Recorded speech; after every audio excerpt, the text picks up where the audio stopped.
Hello नमस्कार प्यारे साथियों, एक बार फिर से स्वागत है आप सभी का हमारे इस ऑनलाइन स्टडी प्लेटफॉर्म पर। उम्मीद है आप सभी अच्छे होंगे। आज की क्लास में हम क्या पढ़ने वाले हैं? आज की क्लास में हम शुरू करने वाले हैं अपना ट्रांसफार्मर वाला चैप्टर। ट्रांसफार्मर हिंदी में से बोलते हैं परिणाम मित्र। क्या बोलते हैं? परिणाम मित्र। कल जो है हमने अपना मैग्नेटिज्म वाला चैप्टर कंप्लीट कर लिया था। कौन सा? मैग्नेटिज्म वाला। टोटल 3 क्लासेस बने हैं मैग्नेटिज्म वाले चैप्टर की। अगर आपने मैग्नेटिज्म वाला चैप्टर अभी तक नहीं पढ़ा है तो पहले आप मैग्नेटिज्म वाला चैप्टर पढ़ना, उसके बाद ही ट्रांसफार्मर वाला चैप्टर आपको ये समझ आएगा। क्योंकि जो हम उसके अंदर लॉ पढ़ के आए हैं, फैराडे का लॉ, फ्लेमिंग का right hand rule, left hand rule, उसके बाद ही आपको ये जो है ट्रांसफार्मर के जो ईएमएफ इक्वेशन है वो समझ आने वाली है। ठीक है दोस्तों, तो आज की क्लास में क्या शुरू करने वाले हम?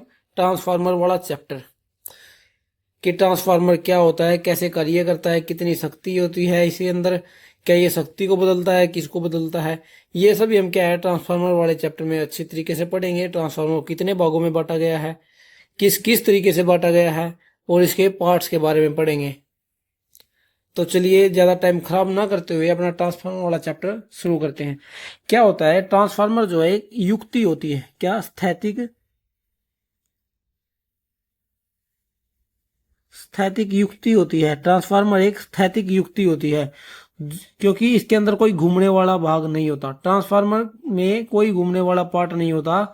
और ये क्या है? ये शक्ति को यानी कि पावर को एक परिपथ से दूसरे परिपथ में स्थानांतरित करता है। एक सर्किट से दूसरे सर्किट के अंदर केवल पावर को ट्रांसफर करता है ये ट्रांसफार्मर। और ट्रांसफार्मर जो है पावर में कभी भी बदलाव नहीं करता है। किसमें? पावर में। पावर में कभी भी चेंज नहीं करता है। जितनी पावर ये लेगा उतनी ही पावर आगे दे देगा। पावर में कोई लॉस नहीं होता है इसके अंदर। और क्या होता है इसके जो ट्रांसफार्मर होता है, ट्रांसफार्मर में 2 वाइंडिंग होती है। कैसे? देखिए,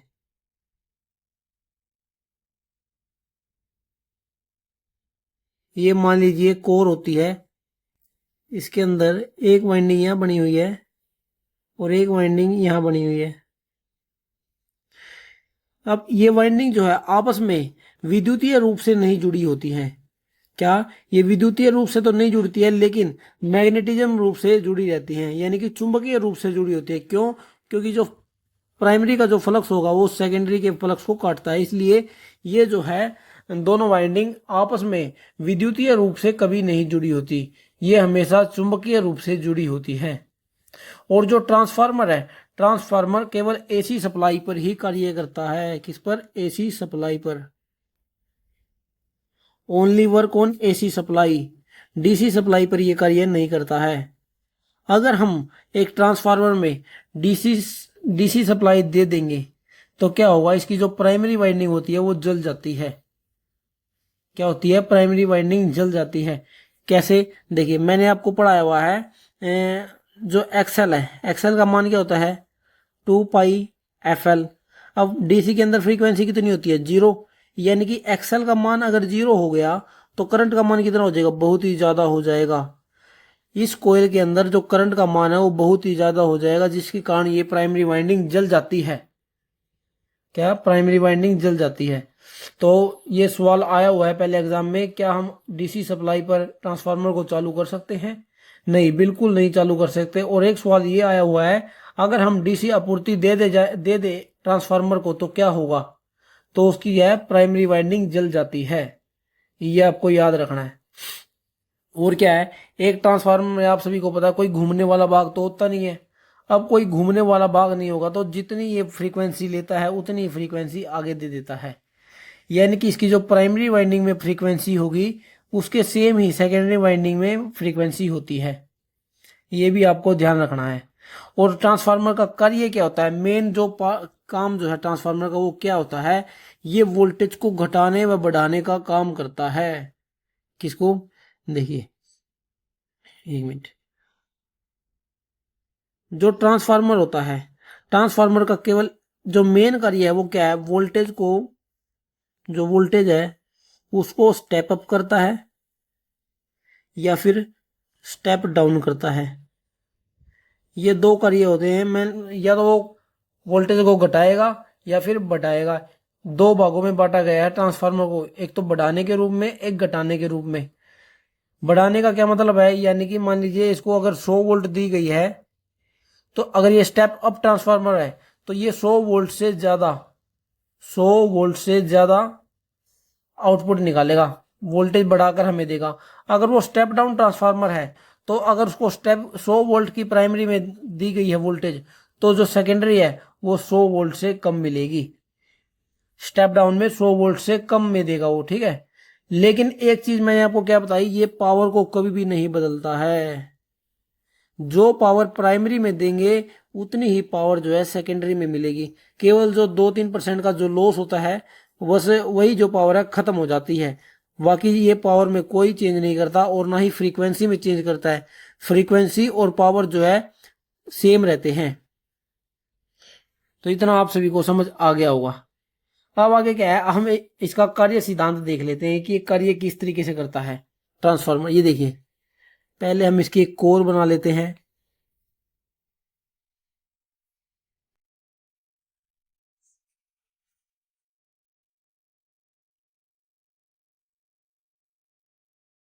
ये होगी इसकी कोर। अब इस कोर के ऊपर क्या है, वाइंडिंग को लपेटा जाता है। वाइंडिंग की जाती है इस कोर के ऊपर। ये होगी प्राइमरी वाइंडिंग और ये होगी सेकेंडरी वाइंडिंग, ठीक है दोस्तों। अब इसमें क्या होता है, मैंने आपको पिछली क्लास में यानी कि मैग्नेटिज्म वाले चैप्टर में फैराडे लॉ पढ़ाया है। Faraday law. अब जो ये ट्रांसफार्मर है ये किस कार्य सिद्धांत पर कार्य करता है, मैंने आपको बताया था म्यूचुअल इंडक्टेंस के। म्यूचुअल इंडक्टेंस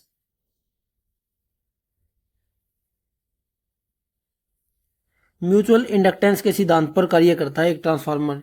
एग्जाम में पूछा गया सवाल है कि ट्रांसफार्मर किस कार्य सिद्धांत पर कार्य करता है। ये म्यूचुअल इंडक्शन सिद्धांत पर कार्य करता है, या फिर हम बोले इलेक्ट्रोमैग्नेटिक इंडक्शन। म्यूचुअल इंडक्टेंस सिद्धांत पर कार्य करता है या फिर इलेक्ट्रोमैग्नेटिक इंडक्शन के सिद्धांत पर कार्य करता है। देखिए क्या होता है, जब हम मान लीजिए यहां पर सप्लाई दी हुई है AC वोल्ट, प्राइमरी में हमने सप्लाई दी। अब प्राइमरी में सप्लाई देने के बाद क्या होगा, जो ये वाइंडिंग है ये अपना फ्लक्स उत्पन्न करती है, मैग्नेटिक फ्लक्स उत्पन्न करेगी, जो कि ऐसे चलेगा इस कोर के अंदर, ठीक है। अब ये मैग्नेटिक फ्लक्स पैदा करेगी ये कोर अपना। अब ये जो मैग्नेटिक फ्लक्स है ये सेकेंडरी की जो वाइंडिंग है उसको काटेगा। तो इस सेकेंडरी की वाइंडिंग को काटने की वजह से इस सेकेंडरी वाइंडिंग के अंदर एक EMF पैदा हो जाता है फैराडे लॉ के अनुसार। क्योंकि देखो, जो मैंने आपको कल की क्लास में फैराडे लॉ बताया था उसमें मैंने क्या बताया था, अगर बदलते हुए मैग्नेटिक सर्किट के अंदर कोई दूसरी वाइंडिंग को रखा जाता है तो उस दूसरी वाइंडिंग के अंदर जो है EMF पैदा हो जाता है। क्या हो जाता है, EMF पैदा हो जाता है। इसी सिद्धांत पर ये ट्रांसफार्मर कार्य करता है। जब हम प्राइमरी में ये AC करंट को देते हैं तो प्राइमरी अपना मैग्नेटिक फ्लक्स उत्पन्न करती है। अब वो मैग्नेटिक फ्लक्स जो है सेकेंडरी वाइंडिंग को काटेगा। अब जिसकी उस सेकेंडरी वाइंडिंग को काटेगा तो उसके परिणाम स्वरूप इस सेकेंडरी वाइंडिंग के अंदर एक EMF पैदा हो जाता है। क्या पैदा हो जाता है, EMF, जिसे हम ES से डिनोट करते हैं। किससे, ES से डिनोट करते हैं। और जो ये ES है इसका मान किस पर डिपेंड करेगा, ये देखिए, एक मिनट।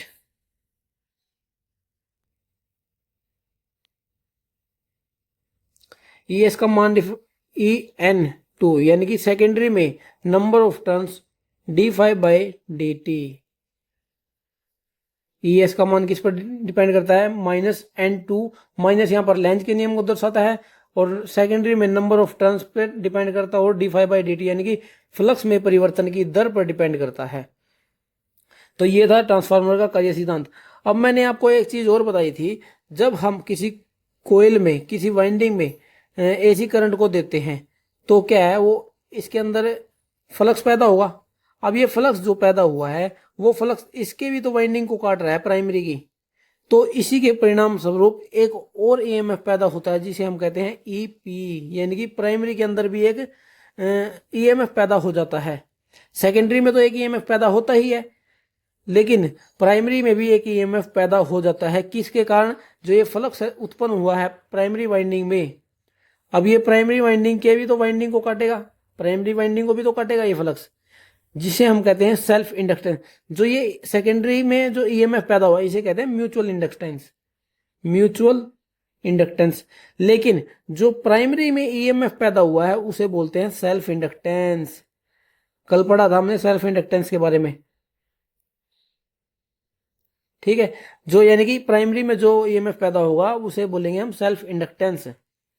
और जो ये जो ईपी में ये किस पे डिपेंड करेगा, -N1 dφ/dt, यानी कि ये प्राइमरी में नंबर ऑफ टर्न्स और फ्लक्स में परिवर्तन की दर के पर डिपेंड करेगा। और मैंने आपको कल क्या बताया था, जो ये ईएमएफ है जो पैदा होता है चाहे वो सेकेंडरी का हो चाहे वो प्राइमरी का हो, ये विरोधी विद्युत वाहक बल कहलाता है। क्या? जो सेकेंडरी में होगा इसको कहेंगे म्यूचुअल विरोधी, यानी कि पारस्परिक, म्यूचुअल को बोलते हैं पारस्परिक, पारस्परिक विद्युत वाहक बल जो सेकेंडरी में होगा। और जो प्राइमरी में उत्पन्न विद्युत वाहक बल होगा उसे बोलेंगे स्वप्रेरण विरोधी विद्युत वाहक बल। स्वप्रेरण यानी कि सेल्फ इंडक्टेंस का विरोधी। मैंने आपको बताया था जो ईएमएफ पैदा होता है विरोधी प्रकार का होता है। किस प्रकार का? विरोधी प्रकार का होता है। ठीक है दोस्तों, तो आप सभी को ये इतना समझ आ गया होगा कि ये किस कार्य सिद्धांत पर कार्य करता है। इसका पूरा कार्य सिद्धांत आपको समझ आ गया होगा। ये जो सेकेंडरी में होता है वो -N2 dφ/dt होता है, और जो प्राइमरी में होता है -N dφ/dt होता है। अब जो ये स्टेप अप होता है या स्टेप डाउन, ये कैसे पता चलेगा कि स्टेप अप होता है या स्टेप डाउन होता है? देखिए, मान लीजिए जो प्राइमरी में अगर ईपी पैदा हुआ है, ईपी ईएमएफ जनरेट हुआ है, और सेकेंडरी में ईएस जनरेट हुआ है। अगर ईपी ज्यादा है ईएस से, यानी कि प्राइमरी में जो हमने करंट दिया वो ज्यादा है जितना जनरेट हुआ है ईएस से, तो ये क्या है, यहां पर स्टेप डाउन ट्रांसफार्मर बनेगा। कैसा? Step down. स्टेप डाउन का क्या मतलब है कि हमने जितनी वोल्टेज दी है उससे कम वो वोल्टेज देगा आउटपुट में, उसे हम स्टेप डाउन कर देते हैं। यानी कि प्राइमरी में ज्यादा ईएमएफ है और सेकेंडरी में कम ईएमएफ है, तो स्टेप डाउन बन गया। अगर ईएस का मान ज्यादा है, यानी कि सेकेंडरी वोल्टेज का मान ज्यादा है ईपी से, तो क्या होगा? तो ये स्टेप अप ट्रांसफार्मर होगा। कैसा? स्टेप अप ट्रांसफार्मर होगा। ये तो होगी वोल्टेज की बात। अगर हम इसे नंबर ऑफ टर्न से निकाले तो फिर क्या आएगा? देखिए, अगर प्राइमरी में नंबर ऑफ टर्न्स ज्यादा है, प्राइमरी में नंबर ऑफ टर्न्स ज्यादा है, तो ये स्टेप डाउन ट्रांसफार्मर होगा। कैसा? Step down. कैसे? देखिए, मान लीजिए प्राइमरी में 900 टर्न है और सेकेंडरी में 800 टर्न है, तो क्या है, ये वोल्टेज कम देगा या ज्यादा देगा? ये बताइए। आप इसको देखकर भी बता सकते हैं कि ये वोल्टेज को आउटपुट में कम देगा, क्योंकि प्राइमरी में तो 900 टर्न है उसमें ज्यादा ईएमएफ पैदा हो रहा है, और सेकेंडरी में 800 टर्न है उसके अंदर कम ईएमएफ पैदा होगा, तो ये क्या है, वोल्टेज को कम करके देगा। अगर N2 का मान ज्यादा हो गया, किसका? N2 का मान ज्यादा हो गया N1 से, तो फिर ये होगा स्टेप अप ट्रांसफार्मर। देखिए, अब की बार क्या है, 800 टर्न जो है प्राइमरी के अंदर है और 900 टर्न सेकेंडरी के अंदर है। अब प्राइमरी के अंदर तो कम ईएमएफ पैदा होगा और सेकेंडरी के अंदर ज्यादा ईएमएफ पैदा होगा, तो ये क्या है, कम वोल्टेज को लेकर ज्यादा वोल्टेज देगा। और जो स्टेप अप ट्रांसफार्मर का यूज कहां पर किया जाता है, ये जहां पर बिजली पैदा की जाती है, जहां पर जनरेशन होता है बिजली का, वहां पर जो है स्टेप अप ट्रांसफार्मर का इस्तेमाल किया जाता है। स्टेप डाउन ट्रांसफार्मर का जो है ट्रांसमिशन लाइनों में किया जाता है, जैसे पावर हाउस हो गए, जो हमारे घर के नजदीक जो डिस्ट्रीब्यूशन ट्रांसफार्मर होता है वो भी स्टेप डाउन प्रकार का होता है, क्योंकि उसके अंदर 11,000 वोल्ट आती है और वो आउटपुट में 440 वोल्ट देता है। इसलिए वो जो हमारे घरों के पास जो होता है वो स्टेप डाउन ट्रांसफार्मर होता है, और जहां पर जनरेशन होती है बिजली की वहां पर स्टेप अप ट्रांसफार्मर का यूज किया जाता है। ठीक है दोस्तों, इतना आपको समझ आ गया होगा। अब आगे चलते हैं, आगे देखिए, फिर से एक बार कोर को बना लेते हैं हम।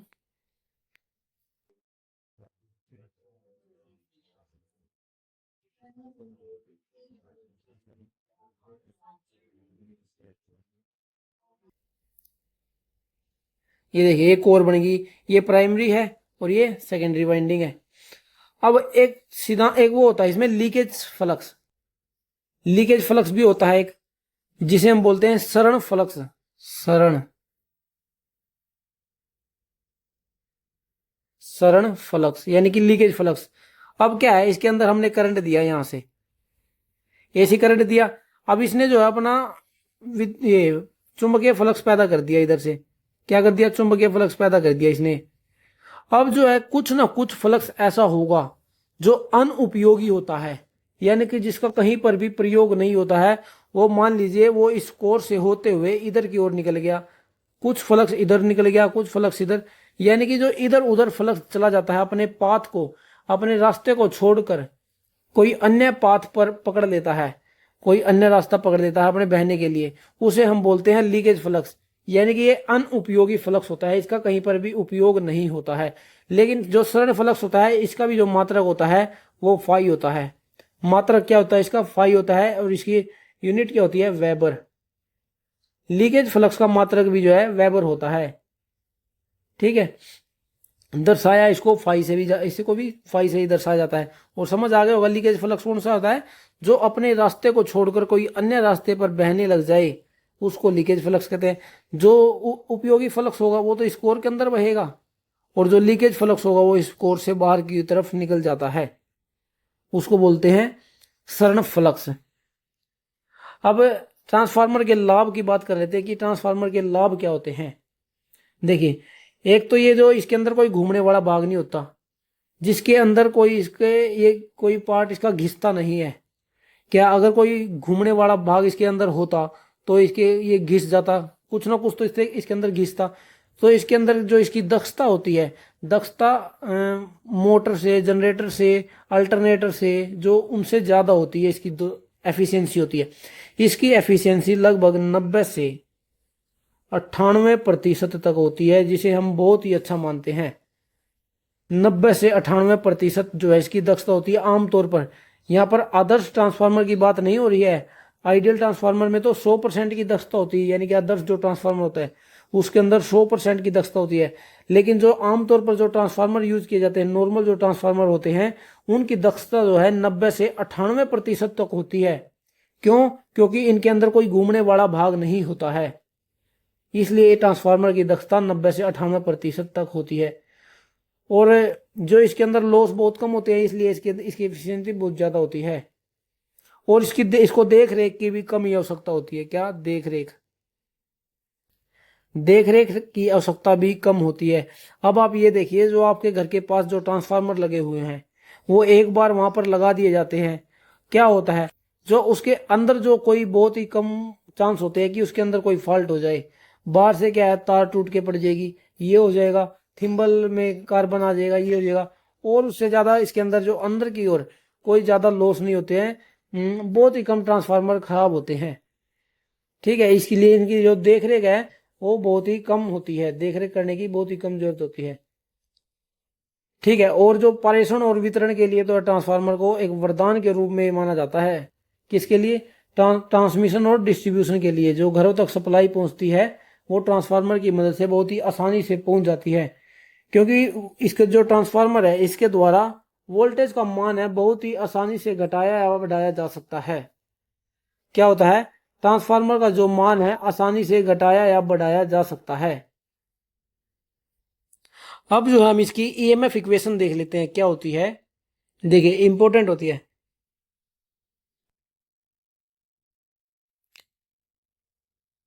EMF equation of transformer. EMF equation देख ले ट्रांसफार्मर की। जो देखिए, जो इसमें जनरेटेड ईएमएफ होता है वो किसके समानुपाती होता है? वो समानुपाती होता है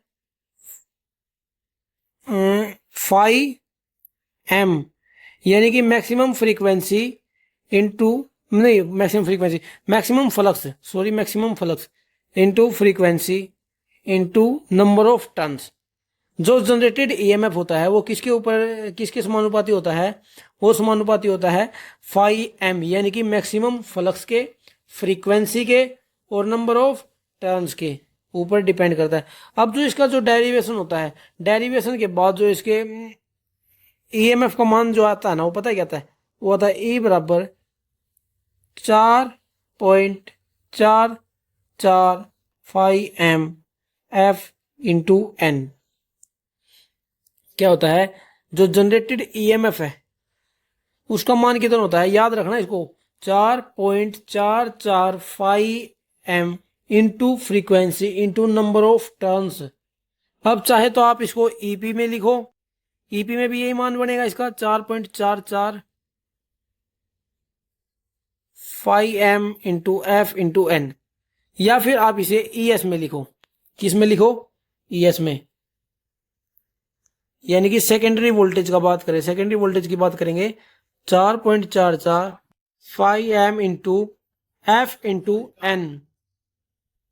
ठीक है दोस्तों, ये होगी प्राइमरी में ईएमएफ और ये होगा सेकेंडरी में ईएमएफ। इस जो है इसको याद रखना आपको, इसका डेरिवेशन आपके लिए इंपॉर्टेंट नहीं है, इंपॉर्टेंट आपके लिए ये है 4.445 into frequency into N.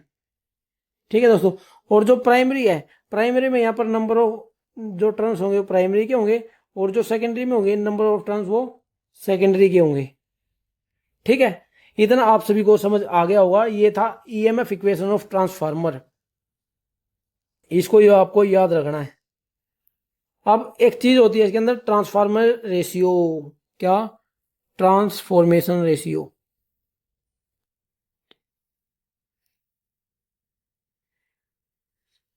Transformation ratio बहुत ही ज्यादा इंपॉर्टेंट है, न्यूमेरिकल पूछे जाते हैं इससे। ठीक है ना, क्या होता है, जो ट्रांसफॉर्मेशन रेशियो होता है वो के से उसको लिखा जाता है ट्रांसफॉर्मेशन रेशियो को, और इसका मान होता है NS/NP, यानी कि number of turns in secondary बटा में number of turns in primary, ये होता है ट्रांसफॉर्मेशन रेशियो। अब हमें पता है जो NS और EP जो है एक दूसरे के समानुपाती होता है। क्या होता है, NS/NP और ES बटा में EP एक दूसरे के बराबर कैसे होते हैं ये देखिए, जब हम सेकेंडरी में निकालते हैं ईएमएफ तो उसके नंबर ऑफ टर्न्स से ही निकालेंगे, और जो प्राइमरी में जो ईएमएफ पैदा होता है वो हम कैसे निकालेंगे, वो प्राइमरी के नंबर ऑफ टर्न्स से निकालेंगे। तो यहाँ से जो है NP बटा में NP बटा NS बटा NP बराबर ES बटा में EP होता है। ठीक है, तो यहाँ पर हम ट्रांसफॉर्मेशन रेशियो को क्या कह सकते हैं, K बराबर NS बटा में NP बटा में ES बटा में EP, ES बटा में EP, ये भी हम इसे कह सकते हैं। अब हमें पता है कि जो ट्रांसफार्मर है वो पावर में कोई भी परिवर्तन नहीं करता है। मैंने आपको पहले ही बता दिया था, जो ट्रांसफार्मर होता है वो पावर में, यानी कि जो पावर होती है उसमें कोई परिवर्तन नहीं करता है। जितनी पावर एक ट्रांसफार्मर लेगा उतनी ही पावर वो दे देगा। तो इसका मतलब हुआ P बराबर में PS, यानी कि जो पावर होगी प्राइमरी में वो सेकेंडरी पावर के बराबर होती है। केवल जो 1-2% का लॉस होता है एक आमतौर वाले एक ट्रांसफार्मर में, तो बस वही लॉस होता है, बाकी तो जो प्राइमरी में पावर होती है वही सेकेंडरी में पावर होती है। अब हमें पता है पावर का फॉर्मूला क्या होता है, फॉर्मूला का होता है I into E, EP into IP into EP बराबर में IS इंटू ES। जो वोल्टेज है, पावर का फॉर्मूला तो सभी को पता है, V इंटू आई होता है, P बराबर VI का तो सभी को पता है। अब मैंने क्या है, वोल्टेज को E से लिख दिया, बस यही फर्क है, वोल्टेज को क्या है E से लिख दिया। अब यहाँ पर क्या बनेगा, यहाँ पर बन गया, देखिए जो ES है, ES के नीचे क्या आ गया, ES के नीचे आ गया EP, और IP के नीचे क्या आ गया IS, IP के नीचे क्या आ गया IS। अब जो इसे यहां से हमें क्या पता चला, अगर सेकेंडरी में वोल्टेज बढ़ेगी तो करंट क्या है, करंट घटेगा। अगर प्राइमरी में वोल्टेज बढ़ेगी तो करंट क्या है, घटेगा। ये हो गया ना इसका मान, ये मतलब, ठीक है ना। तो ES बटा EP बराबर IP बटा IS।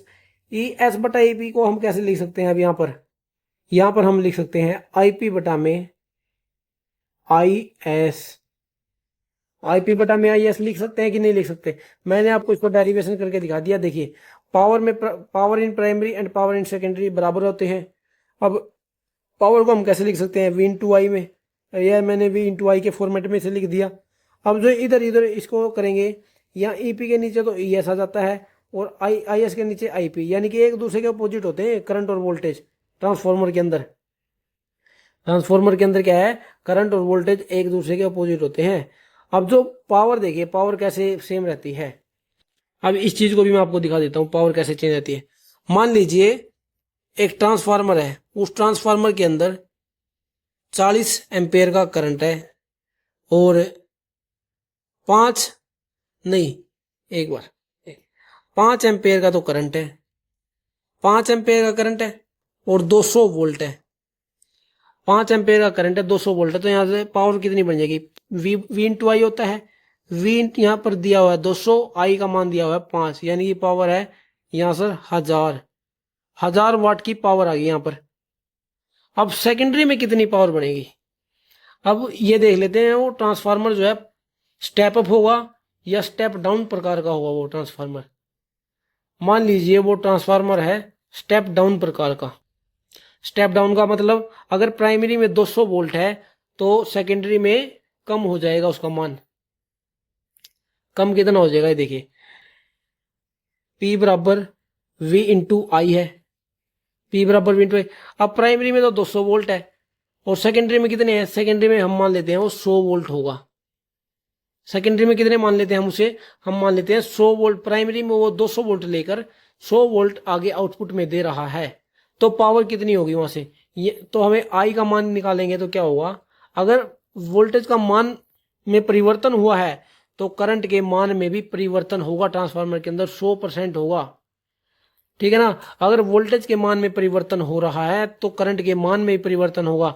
अगर एक चीज आपको ध्यान रखनी है, अगर वोल्टेज का मान घटा है तो करंट का मान बढ़ेगा। कैसे? आई का मान यहां से क्या निकलेगा? आई बराबर पी बटा वी होगा। अगर वोल्टेज का मान घट गया तो करंट का मान बढ़ेगा कि नहीं बढ़ेगा? ये बता। 100% बढ़ेगा। ठीक है, अब यहां से आई का मान निकाले अगर हम, पावर कितनी है? 1000 और वोल्टेज कितनी होगी? 200 से 100 होगी, तो इसको काटेंगे तो कितना आएगा? 10 एम्पेयर। यहां से आई का मान कितना आ गया? 10 एम्पेयर आ गया। क्या है? जहां पर 200 वोल्ट और 5 एम्पेयर था प्राइमरी में, तो सेकेंडरी में क्या हो गया? 100 वोल्ट और 10 एम्पेयर रह गया। क्यों? कैसे निकाला ये? क्योंकि हमें पता है एक ट्रांसफार्मर कभी भी पावर में परिवर्तन नहीं करता है। जितनी वो पावर लेता है वो पावर उतनी ही दे देता है। अगर वोल्टेज का मान बढ़ेगा प्राइमरी के अंदर, अगर प्राइमरी सेकेंडरी के अंदर वोल्टेज का मान बढ़ेगा तो क्या है? करंट का मान घट जाएगा। लेकिन अगर वोल्टेज का मान घट गया तो करंट का मान ज्यादा हो जाएगा। क्यों? क्योंकि उन्हें पावर को सेम रखना है। पावर को सेम रखने के लिए घटना और बढ़ना जरूरी होगा उनके लिए। ठीक है, तो इस फॉर्मूले से भी हम अंदाजा इस चीज का लगा सकते हैं। देखिए अगर ईएस का मान ज्यादा हुआ तो आईपी का मान कम होगा, इसका आईएस का मान कम होगा। अगर प्राइमरी वोल्टेज का मान कम होगा तो प्राइमरी करंट का मान ज्यादा हो जाएगा। क्यों? क्योंकि ये एक दूसरे के अपोजिट हैं। क्या है? एक दूसरे के अपोजिट है। तो इस यहां से भी हम जो है इस चीज का पता लगा सकते हैं। अब हमें एक चीज और निकालते हैं यहां से, जेड के मान को। किसके? जेड के मान को। देखिए पावर तो सेम रहती है प्राइमरी में और सेकेंडरी में भी। प्राइमरी और सेकेंडरी में पावर सेम रहती है। अब हम यहां से जो है, हमें एक चीज फॉर्मूला पता है, P बराबर आई स्क्वेयर जेड होता है। आई स्क्वेयर आर पड़ा होगा ना, P बराबर आई स्क्वेयर आर, तो वहीं से आर की जगह हमने जेड का मान रख दिया। P बराबर आई स्क्वेयर जेड होता है। अब हम जो है यहाँ पर मान रख दे, P का मान क्या बनेगा यहाँ sir? I square P into Z. Z भी जो है प्राइमरी का होगा यहाँ पर, और पी एस में आई स्क्वेयर एस यानी कि सेकेंडरी में करंट, और जेड इंटू सेकेंडरी में रेजिस्टेंस या फिर इम्पीडेंस। अब अगर हम यहां से निकाले तो ये आई एस के नीचे आ जाएगा I square P upon I square S बराबर जेड पी कहाँ चला जाएगा, जेड पी जो है जेड के नीचे चला जाएगा, जेड एस के, जेड एस बटा में जेड पी। अब जो ये स्क्वेयर है, स्क्वेयर इधर जाकर क्या है अंडर रूट बन जाएगा, ये स्क्वेयर यहां से कट जाएगा और यहां पर अंडर रूट बन जाएगा। तो यहां पर जो है आई पी बटा में आई एस का मान क्या बन गया, under root of Z S बटा में जेड पी। ये मान बन गया यहां पर आई पी बटा में आई एस बराबर under root of Z S बटा में जेड पी। तो हम आई पी बटा आई एस के सामने यहां पर क्या लिख सकते हैं ट्रांसफॉर्मेशन रेशियो में, देखिए यहां पर हम लिख सकते हैं under root of Z S बटा में जेड पी। ये क्या होगा यहां पर ट्रांसफॉर्मेशन रेशियो का मान आ गया, यहां पर के का मान क्या आ गया एन, देखिए के का मान क्या आ गया यहां पर एन एस बटा में एन पी बराबर ई एस बटा में ई पी बराबर में आई पी बटा में I S is equal to under root of Z S बटा में जेड पी। याद कैसे रखें इसको, देखिए सभी में जो है सेकेंडरी ऊपर रखी हुई है, सेकेंडरी के नंबर ऑफ टर्न, सेकेंडरी के ईएमएफ और सेकेंडरी का जो ये प्रतिबाधा यानी कि इम्पीडेंस है। केवल करंट को ऑपोजिट रखना आपको और सभी को सेम रखना है, और सभी को तो आपको सेम रखना है, केवल क्या है केवल करंट को उल्टा कर देना है। इस चीज से हम ट्रांसफॉर्मेशन रेशियो को याद रख सकते हैं, केवल क्या करना आपको करंट को अपोजिट करना है। देखिए इसका ना एक वो करके देख लेते हैं न्यूमेरिकल, न्यूमेरिकल कैसे होते हैं इसके। देखिए मान लीजिए इसमें दिया हुआ आपको प्राइमरी के टर्म्स मान लेते हैं सबसे पहले तो ई पी का मान दिया हुआ है 900 वोल्ट, ई एस का मान दिया हुआ है 1100 वोल्ट और एन टू का मान दिया हुआ है 1100। तो N1 का मान कितना होगा, कैसे निकालेंगे इस सवाल को, इस सवाल को निकालेंगे हम ट्रांसफॉर्मेशन रेशियो वाले सवाल से, ट्रांसफॉर्मेशन रेशियो वाले उससे निकालेंगे फॉर्मूले से। कैसे, देखिए फॉर्मूला क्या बताया मैंने आपको, ई एस बटा में E P is equal to N S बटा में एन पी, यही फॉर्मूला बताया आप सभी को। अब ई एस का मान कितना दिया हुआ है 1100 वोल्ट, रख देते हैं 1100, और ई पी का मान कितना दिया हुआ है 900 वोल्ट। एन एस का मान कितना दिया हुआ है, एन एस बोले या एन टू बोले एक ही बात है, 1100। मान किसका निकालना है, एन पी यानी कि एन वन का मान निकालना है। तो अब यहां से क्या करेंगे, देखिए 2 जीरो से तो 2 जीरो कट गई, अब 9 है जो इधर जाके कितना बन जाएगा, एक मिनट, ये 11 से 100 इधर कट जाएगा, 9 से N1 का मान यहां पर क्या आ गया, N1 का मान आ गया 900 टन हो गई। यहां पर इस तरीके के जो है न्यूमेरिकल पूछे जाते हैं आपसे एग्जाम में, बिल्कुल सिंपल से जो है न्यूमेरिकल पूछे जाएंगे। उसमें आपको प्राइमरी का भी मान देगा, सेकेंडरी के भी वोल्टेज का मान देगा, या फिर या तो वो सेकेंडरी का मान दे देगा, या फिर सेकेंडरी के टर्न्स का, या फिर प्राइमरी के टर्न्स का मान दे देगा। उससे जो है हम यहाँ पर ये फॉर्मूला निकाल सकते हैं। ठीक है दोस्तों, ठीक है दोस्तों, इस प्रकार के जो है न्यूमेरिकल एग्जाम में पूछे जाते हैं, और इस टॉपिक से एक आधा तो न्यूमेरिकल पूछ ही सकता है वो। ठीक है ना, इसलिए आप सभी को इसको याद रखना है कि क्या होता है ट्रांसफॉर्मेशन रेशियो।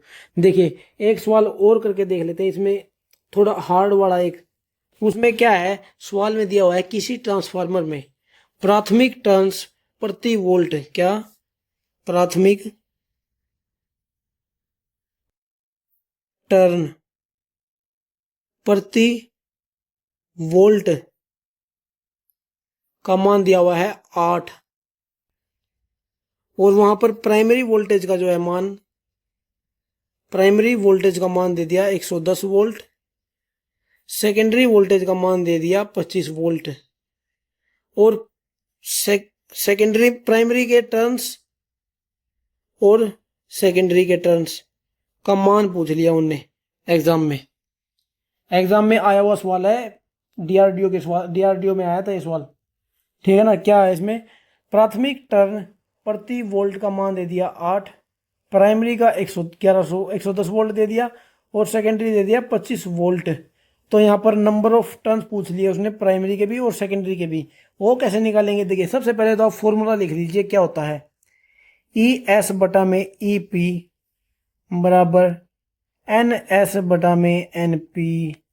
सबसे पहले तो आप ये देखिए कि जो इसने ऊपर ये 8 का मान दिया वो किस चीज का मान दिया है, उसने दिया है प्राथमिक टर्न प्रति वोल्ट। प्राथमिक टर्न यानी कि एनपी प्रति वोल्ट, यानी कि प्राइमरी के वोल्ट की बात करी होगी उसने, यानी कि ईपी। एनपी बटा ईपी का मान उसने दिया है यहाँ पर 8। सवाल को पहले समझिए कि उसने क्या दिया हुआ है और क्या पूछा है। उसने बोला प्राथमिक टर्न प्रति वोल्ट, प्राथमिक टर्न को एनपी से लिखेंगे और प्रति वोल्ट को ईपी से लिखेंगे, बराबर 8।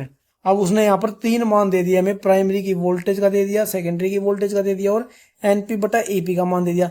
अब जो हम इस फॉर्मूले को इस फॉर्मेट में बनाना पड़ेगा, जो ये फॉर्मूला है इस फॉर्मूले को इस फॉर्मेट में बनाना पड़ेगा। वो कैसे बनाएंगे, देखिए अगर हम यहां पर एनपी को ईएस की जगह लीजिए तो क्या बन जाएगा, एनपी बटा में ईपी बराबर में ईएस अब नीचे आ जाएगा, इधर एनएस के नीचे क्या आ जाएगा, ईएस। ईएस अब यही फॉर्मेट बन गया कि नहीं बन गया, एनपी बटा ईपी का बन गया। तो एनपी बटा ईपी का मान हम यहां पर रख सकते हैं 8, और एनएस का मान यहां से निकल जाएगा, यानी कि सेकेंडरी में नंबर ऑफ टर्न्स का, और सेकेंडरी में वोल्टेज कितनी दी हुई है, 25 वोल्ट। 25 वोल्ट, अब 25 अट्ठा 200, एनएस का मान तो हमने निकाल दिया, यहां पर 200 हो गया। कितना आसान सवाल है, देखिए अब आप ये बताइए इस सवाल में क्या रह गया, प्राइमरी की वोल्टेज दे दी, सेकेंडरी की वोल्टेज दे दी, सेकेंडरी के नंबर ऑफ टर्न्स निकाल दिए 200 वोल्ट।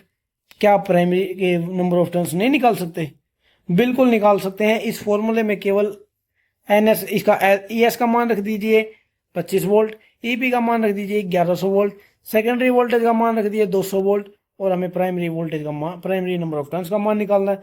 बिल्कुल निकाल सकते हैं। ये आप सभी के लिए होमवर्क रहने वाला है, आप सभी जो है इसके नंबर ऑफ टर्न्स निकालेंगे प्राइमरी के। ठीक है दोस्तों, आज की वीडियो में बस इतना ही। आज की क्लास में हमने क्या पढ़ा, आज की क्लास में हमने पढ़ा कि ट्रांसफार्मर क्या होता है, क्या इसका कार्य सिद्धांत है, और ट्रांसफॉर्मेशन रेशियो के बारे में पढ़ा, ईएमएफ इक्वेशन के बारे में पढ़ा इसकी। ठीक है, आज की क्लास में बस इतना ही, और आगे का जो पार्ट है हम कल की क्लास में करने वाले हैं।